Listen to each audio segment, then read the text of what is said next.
మాజీ ముఖ్యమంత్రి కేసీఆర్ గారి హయాంలోనే ఆ రోజు బీసీ సంక్షేమ శాఖ మంత్రిగా మొట్టమొదటి అసెంబ్లీలోనే బీసీలకు కూడా చట్టసభలో రిజర్వేషన్లు కల్పించాలని చెప్పి ఏకగ్రీవంగా తీర్మానం చేసి పార్లమెంటుకు పంపింది కూడా తెలంగాణ ముఖ్యమంత్రి అప్పుడు కేసీఆర్ గారు అని చెప్తున్నాం.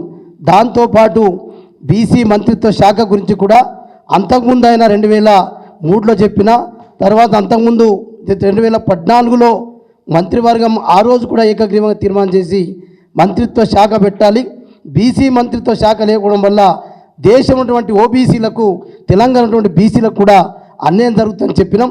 ఇక చాలా ఉన్నది కానీ మేము ఒకటే ఈరోజు ఇలా ఈ కుల గణన ఏదైతే బీసీల రిజర్వేషన్ల మీద పకడ్బందీగా జరిగిందో దాని మీదనే మేము సవాలుకు సిద్ధం ఉన్నాం. మేము ఇంతమందిని కలిసి అన్ని అధికారికంగా తీసుకొచ్చినటువంటి లెక్కని చూపిస్తున్నాం. కాబట్టి మీరు ఇప్పటికైనా 3,70,00,000 కాకుండా 4,30,00,000 దాదాపు అని చెప్తున్నాం.